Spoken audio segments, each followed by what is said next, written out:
John and Mia met in their second year of university at a noisy New Year's Eve party organized by their friends.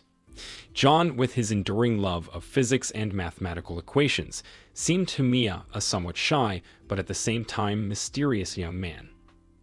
She, on the other hand, was studying journalism and was known for her ability to strike up a conversation with anyone. Her openness and energy immediately attracted John. Since then, they became an inseparable couple, gathering many friends around them. After graduation, they got married and soon moved into a beautiful apartment in the city center.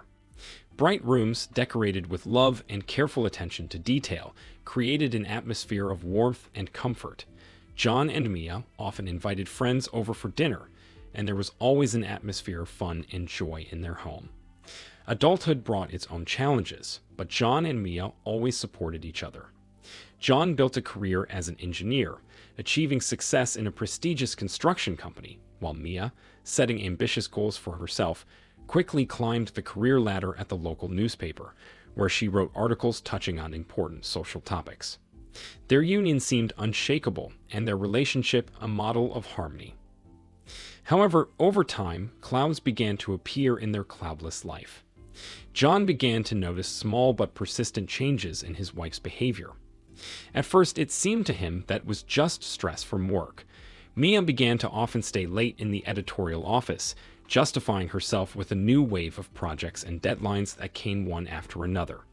Whereas before she might have unexpectedly suggested an evening stroll in the park, now she was more often immersed in her work and hardly noticed how the days passed. Weekends, which they used to devote to trips out of town or trips to exhibitions, were becoming increasingly rare. The emotional distance between them was becoming tangible. During dinner, Mia was often immersed in her phone, trying to isolate herself from the conversation. Her answers to questions became more and more brief and streamlined, as if she were keeping some secret. John was unaccustomed to his wife's reticence. He missed her cheerfulness, her conversations full of laughter and plans for the future. Sometimes he tried to strike up a conversation to see what was going on. "Is everything okay at work?" he asked, trying to pick a time when she didn't look tired. But Mia would reassure him, telling him that it was just a temporary hardship and everything would work out soon. Nevertheless, his intuition told John that it wasn't just about work. The feeling that something important was beginning to slip away was growing stronger every day, and he realized that their lives were on the threshold of big changes. John had always been proud of his and Mia's relationship. They had been together for more than a dozen years, and he sincerely considered their bond to be unbreakable. For others, their couple served as an example of that rare harmony, which is built on deep trust and mutual understanding.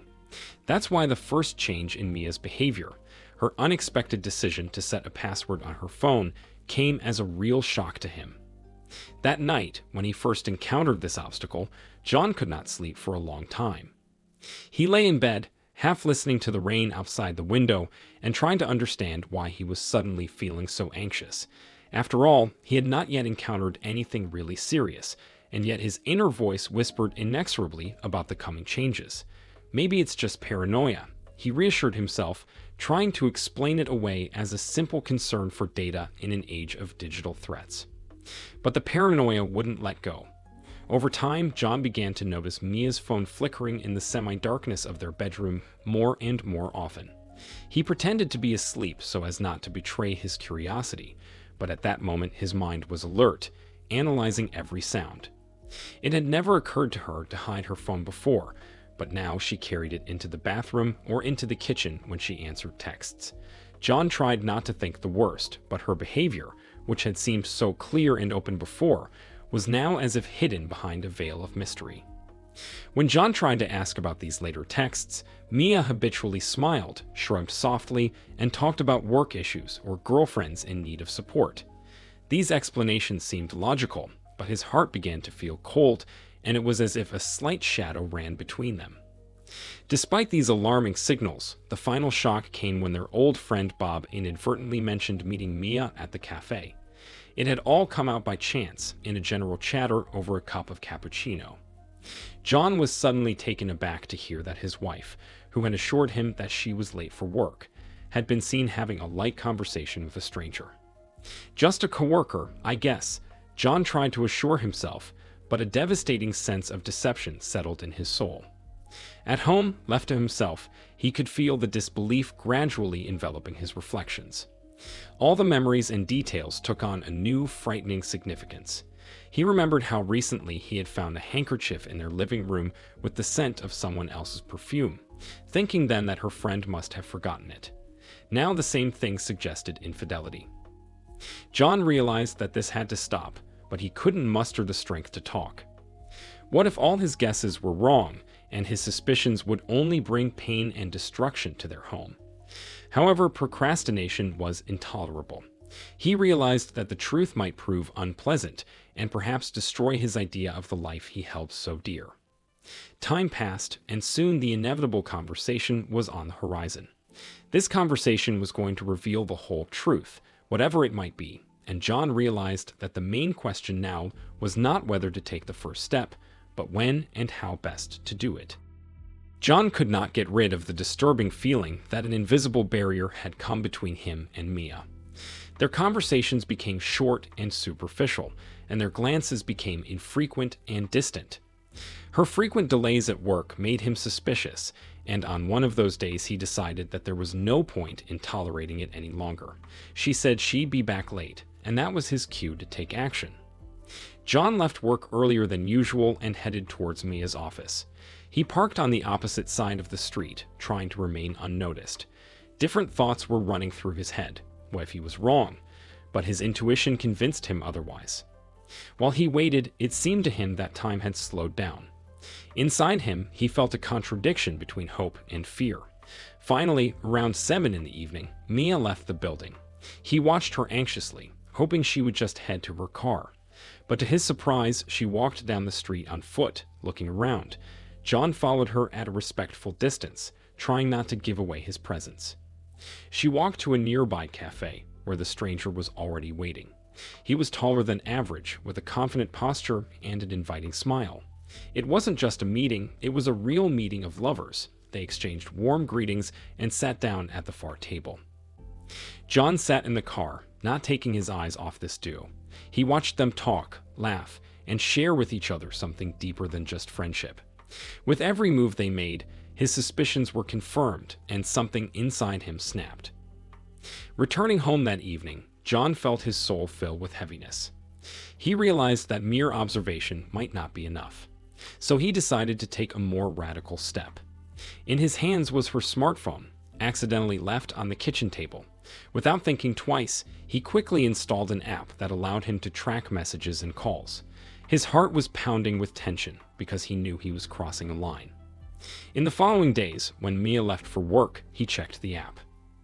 At first, the information was sparse, but soon he found what he was looking for. The correspondence frankly revealed details of their relationship, tender words, promises, and, most painfully, plans for the future. John read each message with the feeling of being betrayed over and over again. It was painful, but necessary. Realizing that the scraps of correspondence and observations were forming a clear picture, John realized that he needed to find out more. He searched for information about the alleged lover and found out that Michael was a businessman working in the same field as John. This gave him the opportunity to arrange a meeting under a business pretext.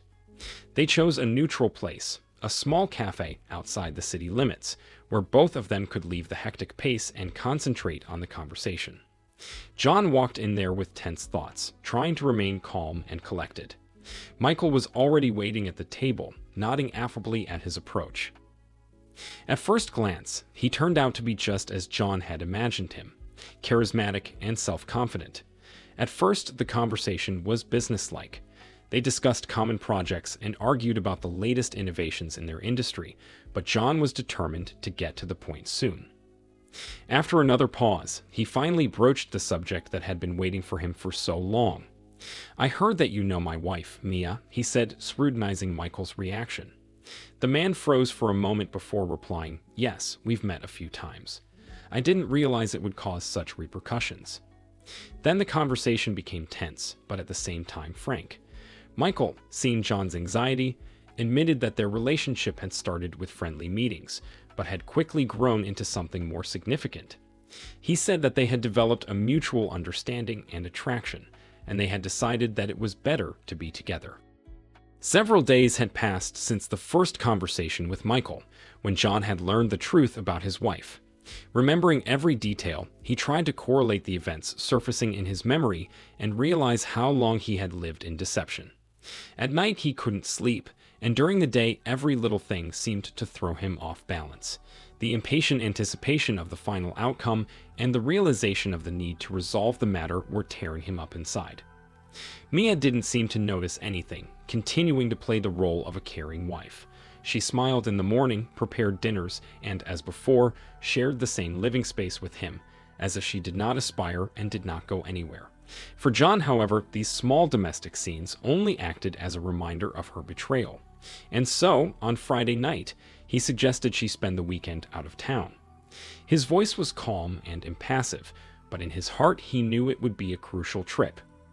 Mia was a little surprised at the offer, but accepted it, knowing how rare such opportunities were lately.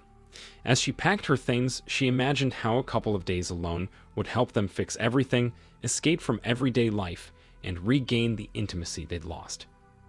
Early Saturday morning they left the city. The car headed confidently along the highway, cutting through the demi-seasonal air.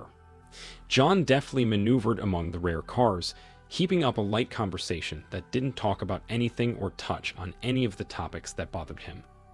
However, as they approached their destination, he could feel the tension building up inside him. He knew he had to stay calm in order to carry out his plan. As they turned onto the familiar road leading to Michael's house, his hands gripped the steering wheel tighter for a moment. Mia tensed impossibly, her eyes flashing with anxiety as she stared at the road. When they finally stopped in front of Michael's house, John felt his heart beat faster, but outwardly he remained unperturbed. He got out of the car, walked around it, opened the passenger door, and invited Mia out with a gesture that didn't bode well. Mia got out of the car, confused and wary. She looked around, but the familiar house didn't promise salvation. "What are we doing here?" she asked, her voice trembling, and he sensed the fear in her words. It was the fear he had guessed for so long, but now saw clearly. "Let's explain ourselves honestly," John said, pulling a smartphone out of his pocket. His movements were precise, like a soldier on a drill. His eyes reflected that calmness that becomes icy with emotion. Turning on the app, he turned the screen so she could see everything, every message, every photo, every trace of their cheating that she thought would disappear. A full set of evidence lay between them, inviting Mia to explain. Random. Daily meetings, multiple messages, and plans for the future are all random. His voice was quiet, but it held the hopelessness he'd been experiencing the past few days. Mia, shocked, tried to justify herself. It wasn't what you thought. It's prudence, but I didn't see it go that far myself." She couldn't take her eyes off the phone, as if it held her captive. John sighed, his eyes never taking his eyes off her face, trying to see in it the truth that had always been hidden from him. "Why didn't you just come to me and tell me the truth? There was no need to be afraid of me." His words didn't seem to reach her consciousness, shaking only the air between them. Mia took a step forward, her hands shaking, tears in her eyes that she couldn't hold back. "I was afraid I'd hurt you, that you'd never understand." Her voice broke as the truth came out like an evil spirit from a long-closed bottle. She lowered her gaze, covering her face with her hands. Dusk was thickening outside the window when John and Mia finally found the strength to sit down at the kitchen table and discuss something they had both tried to ignore. The situation was painful and disturbing. The silence that reigned in the room seemed palpable. John, struggling to contain the storm inside, began the conversation. His voice was calm, but full of suppressed despair. "Mia, we need to have an honest conversation. I need to understand why this happened," he said, tilting his head so he could see her face. He knew her confession could be crucial, but he was ready to hear the not-so-nice part. Mia tried to collect her thoughts, avoiding a direct gaze. Her heart was pounding in her chest, and her words were in no logical order. "John," she began, her voice trembling and barely audible, "I realize this is no excuse, but I felt alone. It was like we were living separate lives. You were more and more absorbed in your work, and I was lost. lost in the routine and the everyday. She spoke slowly, sometimes stammering with excitement, but there was an extraordinary sincerity of past experience in her words. Mia told of how she had gradually drifted away from all that was dear to her, and withdrew into her own doubts and tormented feelings. The solace she had sought and found in other relationships had become something of an attempt to break the deadlock. John listened to her in silence, trying to comprehend all the nuances of what she said. Despite the resentment in his heart, he realized that this was only the tip of the iceberg, the reason that hid much more. He remembered how much he had changed, the career achievements, but the forgotten joys of simple moments with Mia. None of that, however, eased the pain of betrayal. Nevertheless, it was time to make a decision. John took a deep breath, trying to keep his composure. "I'm grateful for your honesty, but I can't get past the betrayal," he said, each word delivering an internal verdict. "We must divorce. Perhaps in time it will be the best solution for both of us." The pause that followed those words was unbearably long. Mia realized that the picture of her dreams for the future was crumbling before her eyes. She nodded silently, knowing that the pinnacle of all the conflicts and uncertainties was her own decision that had led to this point. John had proposed a division of property, but now material issues seemed like mere trifles compared to the loss of the most important thing: trust. Moving out of the shared house was imminent for Mia. Every morning when she woke up and prepared for the change, she felt as if life was passing her by. The cardboard boxes in which she stacked her past became symbols of her new, unsettled life. Moving to a small apartment on the outskirts of the city emphasized the bitterness of separation. Now her days were filled only with her own company. The feeling of loss was ever present in her life. At first, the loneliness seemed unbearable, and she tried in vain to fill the void with things to do, to meet friends. However, over time, accepting reality, Mia began to believe that all this could be the beginning of something new. She realized that she had to learn to value herself, to seek inner support and encouragement. John stayed in their shared home, which now seemed empty and cold to him. He, too, had to start a new life, rethinking what had happened. It was a difficult process, but with each passing day he gained more and more clarity. As he contemplated the future, he maintained the hope that someday he would be able to trust again and be cherished with the feelings he valued most: love and respect. Months later, both were to heal from the trauma, each in their own way. And while time stood between their past and present, it also opened new horizons, lighting the way to the seemingly impossible: a new beginning. Epilogue. John, gathering all his strength and determination, left behind the pages of his life that had become a source of pain and disappointment. After a long time of reflection and introspection, he made an important decision: to move to a new city, which became for him a symbol of the beginning of a new life. This place, full of fresh possibilities, allowed him to free himself from the weight of the past and breathe the air of change. In the new city, John immersed himself in his work, which had always been not just a source of income for him, but also a stimulus for self-development. He actively participated in professional conferences and seminars, and met new people whose ideas and experience inspired him to take on new endeavors. Thanks to his determination and diligence, he quickly gained respect among his colleagues and became an example for many. Along with his professional successes, John found new hobbies for himself. He became an active participant in volunteer projects, which gave him the opportunity not only to help others, but also to find great personal meaning in it. At some point, it seemed that life was beginning to rebuild itself like a mosaic of disparate pieces. A year after the events that changed his life, John met a girl whose kindness and sincerity filled the void in his heart. They met by chance at a charity event, and with each subsequent conversation, John became convinced that something special connected them. This girl, with her warm gaze and clear aspirations, became his reliable support and friend. Their relationship was developing rapidly and organically, without tensions and doubts. John felt that in the person of this girl, he had found his true soulmate. Soon they decided to tie their fates officially, full of confidence that this union would last forever, based on mutual understanding, trust, and respect. For Mia, life has taken a completely different turn. Her world seems to have changed beyond recognition, and it's all through her own fault. She was once happily married, enjoying every day and planning for the future, but a fatal mistake cost her everything she valued. After her infidelity is revealed, Mia is on the verge of destruction. Her family life disintegrated like a house of cards, leaving behind only dust and fragments of former happiness. But the troubles did not end there. Soon she lost her job, which was not only a source of income for her, but also a part of her personality, defining her role in society. Mia tried to find a new job, but shame and insecurity haunted her at every step. Interviews were becoming an agonizing ordeal, as each rejection convinced her of her own worthlessness. The world she knew was shattered, and it seemed an impossible task to rebuild it. Against the background of all these events, Mia faced changes at the physical level. In the past, harmony in the body broke into a feeling of brokenness. She gained weight, and this became another reason for self-criticism and deepening into depression. The usual attention of men disappeared, and her well-being deteriorated.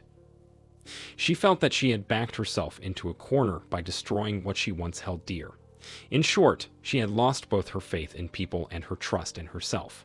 Remembering the past, Mia realized how great the price of her mistakes had been and how hard it was to fix what had been destroyed. As time passed, Mia began to think about how to regain some of her former life. She decided to attend therapy, hoping that through self-knowledge and self-acceptance, she would be able to find inner peace. Gradually, step by step, she planned to restore her own well-being and believed that one day she would be able to start anew, with a renewed understanding and a different attitude towards herself and others. Thank you for watching this video to the end. If you liked it, please like it and subscribe to the channel. See you soon.